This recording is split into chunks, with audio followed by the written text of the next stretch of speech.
जो वाहन चलाते हैं। तो ये इन्होंने वाहन जब से ये आए, ये भी झोपड़ी में हमें देखे।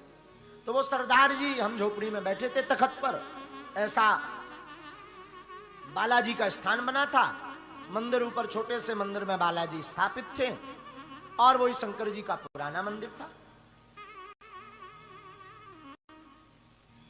उन्होंने निवेदन किया, महाराज अर्जी लगानी। हरप्रीति जी ने, उनका नाम हरप्रीत है। हाँ? और आपको हम बढ़िया बात बताएं, उन्होंने अर्जी लगाई, हमने अपनी कलम उठाई, पर्चा बनाया। तो हमने पूछा, बताओ भाई किस लिए आए हैं? बोले महाराज जी आप तो सब जानते हैं, आप बताइए। अरे हमने कहा नहीं नहीं बालाजी सब जानते हैं, भाई आप क्या पूछने आए हैं बताओ। हमने पर्चा पढ़वाया तो उनके पर्चे में कलम लिख करके आई कि आप संतान की कामना लेकर के आए हैं, कोई संतान नहीं है, एक पुत्री हुई, उसकी आयु 10 साल की हो गई, उसके बाद आपके कोई संतान नहीं हुई, पुत्र कामना लेकर के आए हैं, हमारा आशीर्वाद है, बालाजी कृपा करेंगे, ऐसा पर्चे में लिख करके आया और आपको पुत्र हो जाएगा। लोग जो 10-12 लोग बैठे थे वो भी खुश भये, उन्होंने भी ताली बजाई। लेकिन घटना क्या घटी कि वो हाथ जोड़कर खड़े नहीं भये, एकदम तबाक करके, जैसे गुस्सा में कोई होता ना आरोप लगाने वाला व्यक्ति, तो वो एकदम ऐसे खड़े भये, दोनों हाथ रख के ऐसी उंगली दिखा करके। आज भी हमें वो रिएक्शन ध्यान है उनका, वो कथा अगर सुन रहे होंगे बड़ी शर्मिंदगी महसूस, वर्तमान में तो कनाडा में है वो, तो वो ऐसी उंगली करके बता रहे थे, महाराज तुम नहीं जानते कुछ, पक्के ढोंगी हो, उनके बात नहीं। हमें पसीना आया, भगवान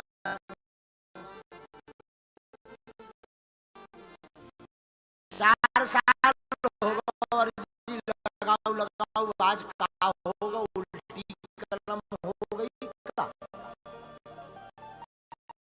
बोले महाराज आपने आशीर्वाद तो दे दिया कि जाओ पुत्र होगा, पर अब खाक पुत्र होगा।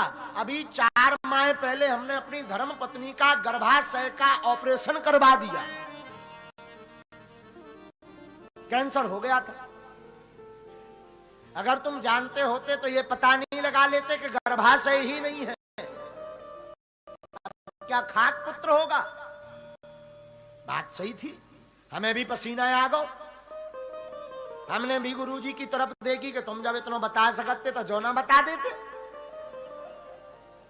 अपने गुरुजी की तरफ, दादा गुरुजी की तरफ देखी, मन ही मन कही तुमने फंसवा दो, आज नाक कटवा दी, हमारी कटी तो तुम्हारी कटी। और जो आदमी 10-20 लोग तो बड़े वो होते, बड़े समय पक्षी होते, जो लोग मिल नहीं पा रहे थे वो भी तमक कर, अरे बोले देख लो बकड़े आई पोल, हाँ? बा खुल गई पोल। बोले कहा? बोले ढोल कपोल खुल गई पोल। हमें बड़ा बुरा लगा, रोना आ गया। सत्य घटना है, बचपना था उस वक्त, हमारी आंखों में आंसू आ गए।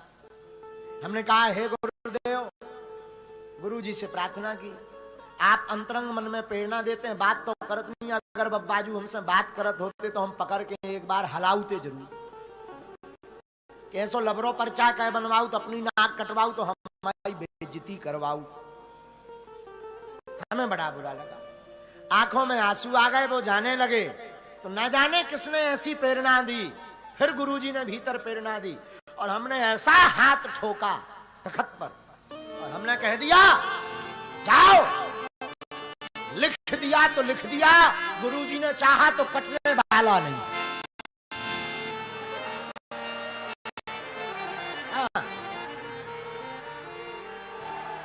लोगों को लगा कि भावावेश में कह दिया, झूठ कह दिया, पकड़े तो ये गई हैं, इन्होंने झूठ कह दिया तो अपनी अपनी बातें बनाते रह गए। लेकिन गुरुजी तो मुस्कुरा रहे थे, हम समझ गए इन्होंने कुछ लीला करनी है हमारे गुरुदेव को, क्योंकि हमारे गुरुदेव बड़े कौतुकी है। भैया घटना ये घटी कि हमें अब रातों भर नींद न आए, लगे हम माला जपवे, कि गुरुजी हमसे गलती का हो गई। आपने उसकी डिटेल बताई पर जो कहीं नहीं बताया हुआ कि गर्भाशय नैया। गुरुजी 4-5 दिन बाद हमारे रात्रि काल मन भाव में प्रकट भय। बोले बेटा ये भी हनुमान जी की लीला है। और भैया का बतावे, वो आज भी जिंदा है। ये चर्चा हमने केशव जी को भी बताई थी, सरदार जी की, दिल्ली के सरदार की का।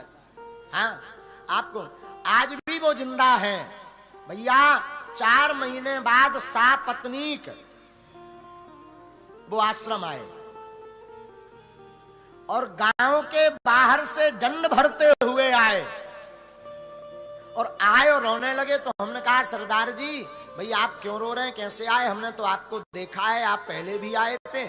अरे बोले महाराज अब हमारी भूल को क्षमा करो, हमसे बड़ा अपराध हो गया, हम समझ नहीं पाए, हमें मारो, हमें गाली बको, हमें खड़ाऊ मारो, अरे हमें मार भी डालो,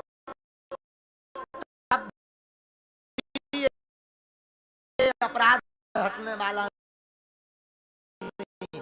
हमने कहा भला यह हुआ क्या? बोले महाराज हम आश्चर्य में हैं, हमारी धर्म पत्नी गर्भवती हो गई।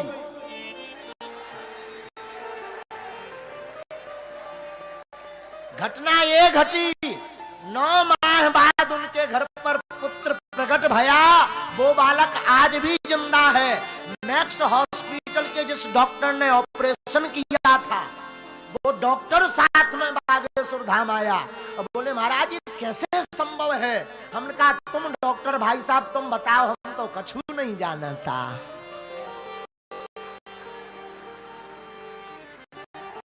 महाराज उस जमाने में 2014 में लास्ट में, अरे वारे गुरुदेव भगवान, हे हनुमान जी कैसी लाज रख देते हैं। आज भी उनकी दी हुई मोटरसाइकिल हमारे पास में है। पहली बार किसी ने हमें मोटरसाइकिल गिफ्ट दी थी, आई स्मार्ट। उस जमाने में नई नई चली आई स्मार्ट। आज भी वो गाड़ी हमारे पास है। वो सरदार जी हम तो चूंकि लेते नहीं पर जबरदस्ती वो मोटरसाइकिल और चाबी नई लेकर के छतरपुर से ला करके रख गए थे। अब वो बालक आज भी जिंदा है, 7 साल का हो गया वो बालक। वर्तमान में कनाडा में निवास है।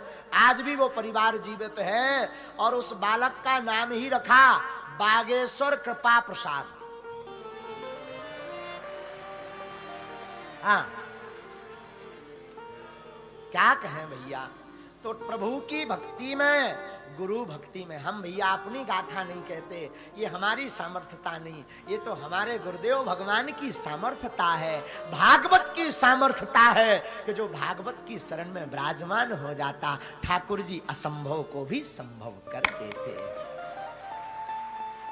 ये घटना हमने आज तक नहीं बताई, आज अचानक, चूंकि दास का मत प्रचारात्मक नहीं होता। एक बात और, इस पूरी घटना को काट के जरूर डालें। और एक और निवेदन, यहां तक काटिए, हम ना तो भैया कोई महात्मा है, ना हम कोई संत हैं, ना हम सन्यासी हैं, हमने ना लगोटी ली, हम आपकी भांति मानव हैं, साधारण आपकी भांति है। इतना है कि हम गुरु जी के चेला हैं।